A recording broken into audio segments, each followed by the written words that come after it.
Hi, I'm Jim Shaw, publisher of the Lexington Times and chairman of the board of LexMedia. I want to welcome you to another segment of Coffee with the Candidates. I've had so much coffee today, I almost said the wrong thing.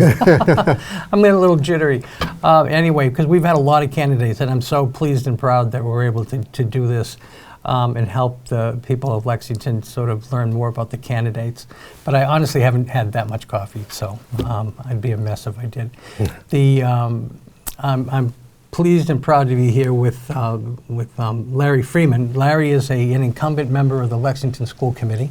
He's just finished his first term. He's been a town meeting member in Lexington since 2019, and he's running for his second term on the school committee, originally elected in 2022. Right, 2022. Active on the Human Rights Committee, and for at least 6 years. He's a member of the Association of Black Citizens of Lexington, ABCL. That's correct. Active on the school site council, PTA, a board of, what was it? Board of Directors at the Cary Library? No, Cary Library, your Vision of Lexington Committee, I got that. But the PTA board at multiple schools. Yes. So you were active not just at one school, and I can't even read my own handwriting. Yeah, I sort of followed my daughter around, so whatever school she was going to, I was very active in PTAs at those schools. Mr. Delanus from my middle school would not be happy because he taught me penmanship, and I can't read my own handwriting. And if you're watching, I apologize to you. Board member at Cary Library, and that's important because that is a jewel in the community. Oh yeah, so Cary Library is almost an extension of our public school district. You know, our students really rely on references and materials at the library to complete assignments that are assigned in our high schools. Right. Well, thank you for your leadership there, because it really is an important part of our community. I know we in the Lexington Times, we focus on it a lot. Yes. We dedicated a lot of pages to it because it's such an important part of the community. I had talked to you at the outset a little bit about what you felt important, what was important about your first term, some of the things that you worked on and accomplished. And you were particularly proud of updating the school calendar, and to some that might say, the school calendar. Well, why was that important, and what kind of changes did you make to the school calendar? Because you said something that resonated with me, because I was quite involved with this year's Lunar New Year celebration, and for the first time, Lunar New Year was a school holiday. Yes. And that's part of the calendar change. So let's talk a little bit about that. Why was this so important? And I know they've been talking about it for a long time. You actually helped make it happen. Yes. I was on the committee that actually reviewed the school calendar, prior to the changes we just made. And we decided it just was not representative of our community. We listened to student feedback. Students actually came to school committee meetings and they sent us emails and really had a voice. And we listened to those voices. And that's one thing that I'm really proud of. Anytime I hear from a student, the student experience to me is the #1 requirement for a school committee member. Is to provide students voices and to actually hear them. So what we did was we revised the calendar. We made it more inclusive to sort of match our diverse community. And when I say diverse, I don't mean just race, I mean culture and religion as well. So now we are recognizing, like Lunar New Year and Eid. These are all holidays now in our calendar. And that those students Ramadan, you mentioned. Ramadan, those students now have that day off. All students now have that day off to participate in those family, traditional, rich holidays. And I'm very proud to have played a part in that. That's great. You were also talking a little bit about literacy issues, addressing literacy issues. And you had mentioned, interestingly enough, phonics. Yes. And I think sometimes the issue of phonics gets lost in the discussion, and that resonated with me because I happen to be an advocate for phonics, and I think it makes the learning process so much easier for certain people. Yeah, and I totally agree with you, Jim. The word phonics gets lost in all of these new terms and new ways of describing how to teach children how to read. I grew up and I learned phonics. I learned how to read through phonics. I think that's the way to go. And I know our curriculum has changed over my tenure on the school committee, where we do now incorporate more phonics. I feel like now we just need to see the results of that, and let's continue to grow that. Right. We are making progress. Our children are reading at grade level or beyond more than ever. So I think we need to continue that. If you compare our numbers to districts around us, we stand out. Right. So thankfully to our families, to our dedicated educators, we are moving forward. I just want to see us move forward, and I want to see it quicker. Right. Well, in terms of not so much testing, but when you talk about the metrics of sort of measuring from other communities and what other schools are doing, you know, how do you find, you know, what kind of metrics are out there that you can use, or how do you determine that we are doing better? Because phonics as a concept, it's, you know, we know everybody's reading at a different level, and, you know, that they're getting better. Like you say, they're reading at a grade ahead or so. What are the metrics that we use to figure that out? Well, fortunately here in Lexington, we have, I'll call her a data specialist. And that's what she does, is she looks at districts around that are comparable to Lexington in size and economics and budget, and she pulls those numbers because testing results is public information, so anybody can get it. So she pulls all of that and she puts that into charts for us at school committee to look. And there are different metrics, and really we go based on how students test. Right. Because all of them are taking pretty much the same test, you know, throughout the Commonwealth. Standardized testing. Yeah, right? standardized testing. So it gives us an even playing field for the most part, and I'm proud to say that Lexington, we're doing pretty good when we compare it to our comparable districts. Okay. I mean, but just to, you know, elaborate a little. Yes. Reading is a fundamental part of an education. In Lexington, we really push our students to think. So even math in Lexington is reading. Science is reading. So it's just a fundamental building block that we have to have a real strong foundation. And while we're moving that way, I feel like we need to, you know, really focus some energy there. I would love to declare, you know, the 25-26 school year is the year of literacy. But good for you. I'm just one of 5, so. One of 5 board members. Yes. But, count me as an unofficial member of the board. I think that's a Right. wonderful idea. I would love a I would theme like support that, that. where at least once a month at our school committee meeting, we're talking about literacy, because it's such a foundational requirement Right. to succeed It's educational a part of everything wise. we do. You know, but like I say, the math and sciences, some folks are naturally inclined to math and sciences. I am not among them.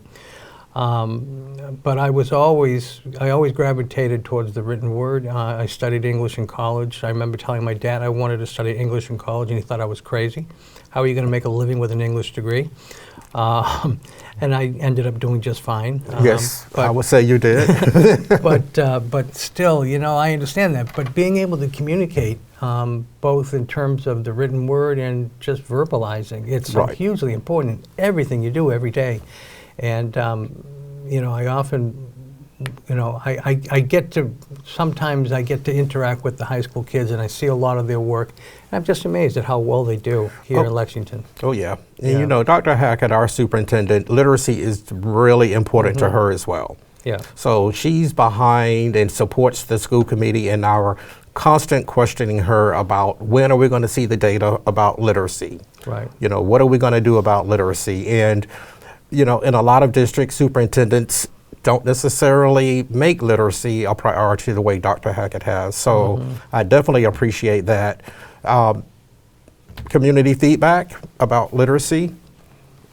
You know, I think we do need to do a better job of aligning our district goals with what families and students want to see. Right. And that's one place that we can improve. Well, great. We were talking again, and sort of before we started, you know, somewhat tied to this. If kids are motivated to learn and they're doing okay, that's wonderful. You keep an eye on kids, and you, like you say, you like to talk to the students and you want to hear from the students.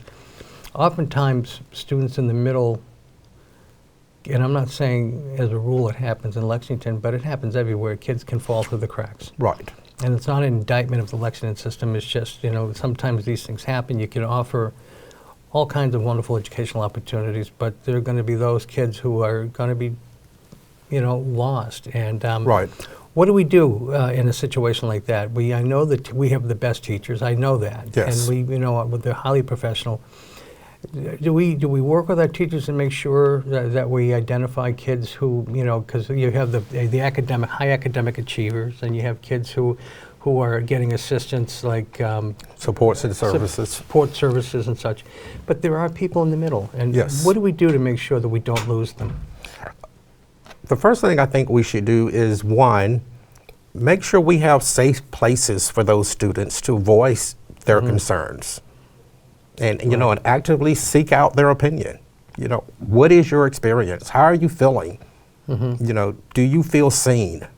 Right. And when we create those kind of spaces and have those kind of conversations, that's when we are going to be providing every student in our district exactly what they need to succeed in life.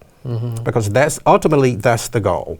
Right. Is that when students leave Lexington High School, that one, they are going to be academically prepared to go into whatever field they choose to go into, Right. and that they will be socially prepared, that they will not go out into this global world that we live in and encounter things that they're just not equipped to handle. Right. So But we're recognizing watching, every but child. we're watching out for them. We're trying to be proactive in identifying Yes. kids who, Yes. who may not be speaking up or what have you. You Right. know. Yeah, and we have teachers. Our teachers. That's really the first line to Right. really identify any student that you see maybe having some issues, some identity issues as far as being seen or being heard. Some students are just naturally quiet. Right. Some students you have, like my child, she's just a quiet child Right. when around adults. Now, around her friends, not so much. But sometimes you have to actively ask her, well, what do you Right. think about this? Right. What are your thoughts? Like, what's on your mind? Right. And this happens more so at the high school level because Yes. there's far more attention and close attention paid, because they have cluster learning and stuff like that at the middle schools, and then you've got the same teacher all day long in the Right. elementary schools. So, there's less of an opportunity for kids to fall through the cracks. But once they get to the high school, there's, study hall, there's this, everybody's on a different schedule, it's not Yes. uniform.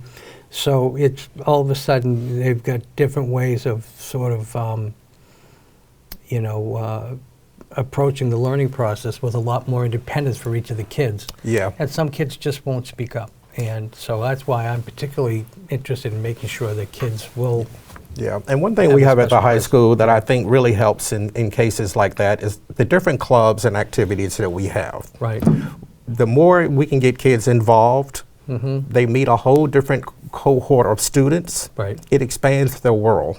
Right. And I always say it's most important that every child finds their tribe. So they don't feel alone, because Right. there's another person who's like me. Right.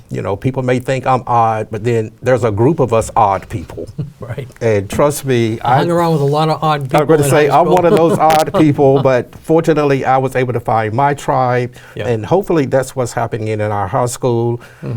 Not 100%, but I think that should be our goal, is that every Right. child feels seen. Well, people start to step up on their own, when they join band, when they join Right. drama, when they join, whatever their activity is, whether it's athletics, they're working with other people. But at that point, they're stepping up and beginning to learn how to make decisions on their own, where they're going to identify with, and Right. it's wonderful.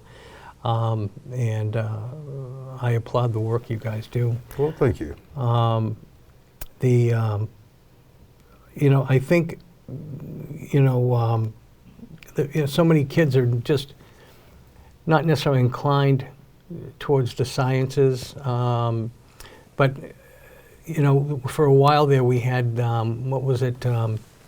with STEM learning. That was a big thing for a long time, Right. and a lot of focus was put on women in STEM. And sciences. I mean, I don't think Lexington was hurting for people that would get classified as people who were sort of in that in that area that there was an interest for science, because every kid seems to be inclined in that direction. Are we still working with STEM? Are we still focusing on that? Are we focusing on other priorities at this point? Well, I guess that's one thing about being on the school committee is you just can't have one particular issue that's important to you. You have to have a range of issues, but STEM is definitely still a priority for us. You know, science, technology, math, engineering, that's the future.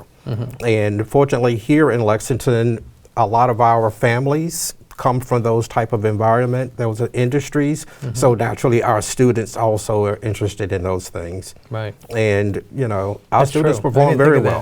well. Right. Yeah, We do have I mean, a lot of science and technology people. Yes, we do. So naturally, that's what students are interested in. And you know, we just try to offer enough classes, enough options that students can take advantage of those interests they have. Great. But I think it's also important to note that that's not the path for every student. You know, when my water heater broke and we had our basement flooding, the only person I could think about was a plumber. Who Right. am I going to call? Right. So I think we have to add value that and say across the board, regardless of what your plans are after Lexington High School, Right. you will bring value to this society. Right. Because, you know, if your car breaks down, Right. you're not going to go to your pharmacist for that. Right. You're going to look for a mechanic for that. And we can't discount the value of the education that you get over at Minuteman High School. I know it's not part 100%. of Lexington Public Schools directly, but indirectly, a lot of kids who end up moving in that direction do so with the guidance and support of people in the Lexington Public Schools who say, if this is what you want, if you don't want to go into college and you want to learn some kind of technology and get an early start, Minuteman may be the place for you because, you know, they're sending kids to MIT from Minuteman. Oh, yes. It's not this is what they say, you're not your father's Oldsmobile. Right. That's not your father's Oldsmobile anymore. You know, the kids who used to go there, they got trained in a certain craft and that was the end of it. Now, I think 90% of the kids or 85% of the kids from Minuteman are going on to higher education. Yes. So- I remember when I first joined town meeting a number of years ago, Minuteman graduates would be there, and I would be amazed at the number of certificates and licenses that these high schoolers are walking away with. I thought it was amazing. Yeah. And, you know, it's not part of the Lexington School District, but Lexington students go there. Right. So we have to keep our eye on that as well. Right. That we don't drop the ball, even for students who don't go to Lexington schools. Right. But we create the opportunity for them to Yes, help we do. help them and their families make that decision. Right. Because most all times, it's, you know, the students will sit with the parents and they'll have this discussion, is this a better avenue for us? But those kids are coming out of our middle schools. Well, Jim, I have a Yeah. student that goes to Minuteman High School, and what you just described actually happened in my house. Okay. You know, in middle school, he said, well, I want to go to Minuteman, and I love Lexington, so I was like, you must be crazy. But Yeah. in the end, I think that was the best decision for him. Yeah. I I mean, went to he's- Minuteman for 1 year because my father thought I should learn to be an electrician. Right. And I did it, and then I appealed to him saying, Dad, I want to study English, and, you know, we finally had the conversation, and I went back to the high school. Okay. But that's because we're brought up to learn to think for ourselves and have these conversations. Exactly. Thankfully, yeah. Yes. I mean, Oh, good. I'm glad that you know, we made that decision, that I changed my view, and I can tell you I have no complaints about Minuteman Great. High School. Well, good. Well, I wish. Is it your son, daughter? Son. Son. I wish your son all the best. Well, thank you. Let's talk a little bit about diversity, equity, and inclusion. I bring this up because we just published something that the superintendent put out, a statement, a letter or so that the superintendent put out, sort of reaffirming her commitment to DEI as it relates to Lexington Public Schools. And Yes. I've watched it on a lot of fronts, and I'm not talking about just in terms of staff decisions or this or that. You know, we have folks coming up through the public schools who identify differently than others. You know, they Right. present and they've thought long and hard about who they are. Right. We've come a long way as a community and even as a country. And we're about to take a giant step backwards, and people are concerned. You know, one of the best organizations in Lexington is the Youth Counseling Connection. I know it's near and dear to my wife, Laurie's heart, the work they do with helping kids, you know, deal with all kinds of things, you know, just trials and tribulations of facing life when you've got a different way of approaching it, and, you know, suicide ideation, all of this stuff. And DEI is so important, and I'm so proud of our superintendent for making such a strong statement. How do you feel about all of this? I mean, we're going to stand behind, and as a member of the school board, are you going to continue to back all of that and continue to make sure that we do accept and abide by the principles that are laid out through, like DEI and such? Yes. I fully support what Dr. Hackett put out. I was proud of her. I was proud of us as a school committee. Right. We can't go back. We are just now making enough progress that people with marginalized identities feel seen. Right. And while anybody would want a student at our high school not to feel safe and not feel welcome is beyond me, but we as a school committee, school board, it is our responsibility to say, not in our schools. Right. Every child, every identity, religious, culture, you are seen and you belong here. Right. And, you know, just personally, I have several marginalized identities. So when I saw those executive orders and the impact, it was scary to me. Right. And I truly felt for our students, even the students who have not come out and announced, I felt really sorry for the students who are thinking about who I am as a person. Right. And can I really be and tell the world who I am? And then for something like this to come out and shut that door even harder, is shameful. And the Department of Education doubled down yesterday, sending out a mandate from their department beyond the executive order, threatening public school funds and everything. And it's just it's small. It's small-minded. It's mean, and it has no place where we are. We've worked so hard to help young people identify, you know, and come out and accept who they are and bring it and be proud of who they are.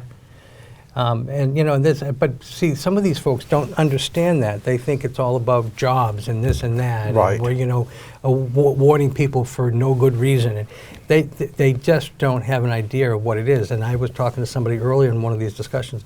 I think DEI is really reflective of our Constitution and what we have, 100%. what we're responsible for, and what we should be required to be doing. Right. And it's really about a moral obligation. Right. It's really about what you owe to a society that has given you so much. Right. And why we would not want to recognize and accept and provide a sense of belonging to everyone. Right. Because it's the collective that makes Lexington what it is. Right. Our diversity, we celebrate our diversity. We celebrate our diversity, We and learn without from it, one another, we just would not be the same community. We wouldn't be. There's no And question. I am really proud that this town has that shared belief that we all belong, because I feel like I belong here. And I can say, having lived in about 4 or 5 different states, I haven't always felt that. Right. But I do feel that here in Lexington. And I want every student in our district to feel that way. Good. Wonderful. Let's turn up the heat a little bit. Talk a little bit about the new high school. You know, I understand as a member of the school committee, you're not necessarily directly involved with the sort of day-to-day management of the application, or the moving the ship along with regard to the new high school. But at the end of the day, you'll have to have an opinion on it. Yes. And you know, we've got this. It's something at the can we've been kicking down the road for a long time. We finally got the fire station out of the way. We finally got the police station out of the way. Now we have to focus on this, and we have to focus on it, if nothing else, because of the cost. Right. The cost is getting out of control, and we keep talking anywhere between 600 million to 800 million, you know, $750 million. I've heard all kinds of numbers. Right. 599, which is not quite 600. Right. But still, you know, there's a lot of controversy around it. You know, in the beginning, in the planning stages, there was a lot of controversy about the effects on recreation fields and all of that. They seem to have been dealt with that. You know, a lot of people aren't happy about where they came because it's sort of now come together at this program called Bloom. Yes. And the application has, as far as I understand, has been sent on to the Mass School Yes. Building Assistance Administration. It has. And, you know, so we've got to move on this. We don't, it's like the money from the Mass School Building Assistance Administration isn't going to hang around forever. Right. The project's going to get more expensive as we wait. So as far as you're concerned, where does it all stand? And, you know, do you feel like it's going in the right direction? I do feel like it's going in the right direction. I do remember when we first got invited, because you have to be invited to get into the MSBA program. And we've been applying for years, but we were never invited. So once we got that invitation, you know, in my mind, I'm like, oh, finally. And throughout the design phase, there were like multiple designs. And, you know, through public meetings and public comments, outreach to the community, we narrowed down, and now we've settled on Bloom, is what we've advised the state. This is what we think we should do. I fully support Bloom. I support the location. Yes, it will have an impact on the recreational fields, but in the end, there will be no loss of recreational fields. So I support Bloom. I think it's time that we give our students the educational facility to match the level of education they're getting here in Lexington. The existing building, we have pushed and stretched and poured that building to we just can't do any more with it. I give a lot of credit to Public Works Department, who are responsible for maintaining that building. I mean, they do an excellent job. Public facilities, public works, both? DPW, I believe. DPW, okay. And I mean, like Mike Cronin and his team, they work constantly to keep that building functional. I think the educational value that we have here in Lexington, it's beyond what most public schools can do. We're fortunate to have somebody like Mike Cronin. Mike Cronin is really... Yes, we are very fortunate. He's the best at what he does, so... Yes. Yeah. So I support Bloom 100%, and I'm really hoping that the citizens of Lexington will support this as well. Yes, there will be tax increases, but they're very incremental. You're not just going to get 1 year and your taxes are going to be up $5,000. It's incremental. How will that work from your perspective? My perspective, and I'm not on the school building committee, or I'm thinking over 15, 20 years, it'll be yearly, you will get tax increases. Now what that number will be, we don't know yet because we don't have final bids. We don't have final bids, right? Yes. And we have to, but then once we do get the number, we have to go to the debt exclusion election. Right. So nothing happens. Ultimately, the final arbiter will be the people of Lexington who will make the decision whether this is too big a war. Who knows, you know? Right. But we definitely need, I'm always going to think of students first. Right. And to maintain the quality of education that we provide here in Lexington, we need a building that can manage a 21st century level of education. Because you don't educate students the same way you did in 1960. There are different requirements now, and we need a building that can provide that. Okay. Enter the MBTA housing plan that the state mandated housing program. We now have, you know, we're talking about over 1,100 units of housing in the pipeline that eventually will be built because they're sort of, the applications are in. Not all of them have been approved, but they're in time and probably grandfathered, if that's the right term. You know, they got it in time. So even if they change the rules on on Article 2 on March 17th, these folks still have their application in. That's a lot of housing. That means more kids. Are we taking into account the effect that will have on the schools, and particularly the high school? Are we, Yes. you know, is there a legitimate argument to be had that we're, you know, we're planning for a high school that basically is providing for 10 fewer students than we already have? I think that's a great question. So where do you go with that? That's one reason I like Bloom, Okay. because we can accommodate, I believe it's up to 850 more students with the Bloom design. Okay. We will convert some flex spaces that are included in this, into this design into actual classrooms if we need to. We can boot central office out of that building, convert those into classrooms. Bloom is already designed if our occupancy student population were to explode, which I don't think it's going to. If it were just to explode, the Bloom design will accommodate that. Right. And, you know, town meeting is coming up, and I do believe that we are going to be revisiting the MBTA zoning. Right.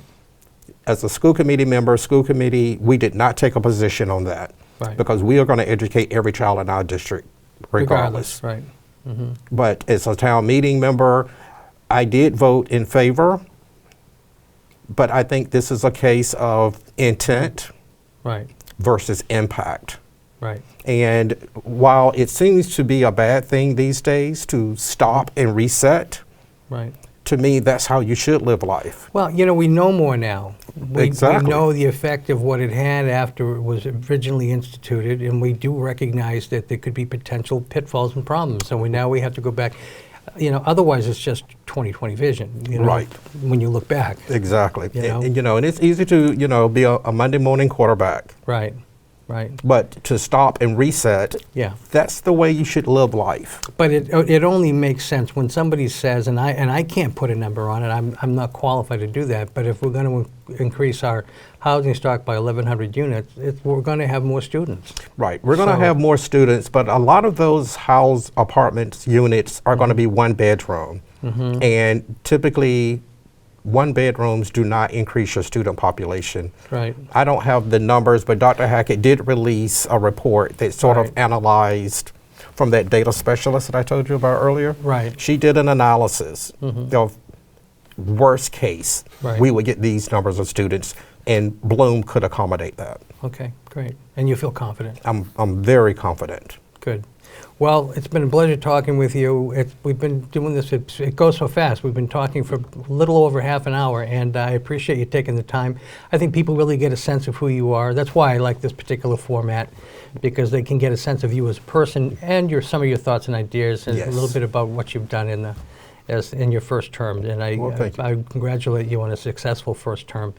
And I wish you all the best in the election. I would like to, if you'd like to let people know about where they can find out more about, you know, getting information. You've got a website or what have you. Okay. And remind them that March 3rd is the big day. Yes, Larry Freeman. I'm running for re-election to the Lexington School Committee. Election is March 3rd. My website is Lexington.com. My Gmail is freeman4lexington@gmail.com. Please visit my website. You can send me an email, reach out to me. I would love to have a chat with anyone. And please cast a vote for me on March 3rd.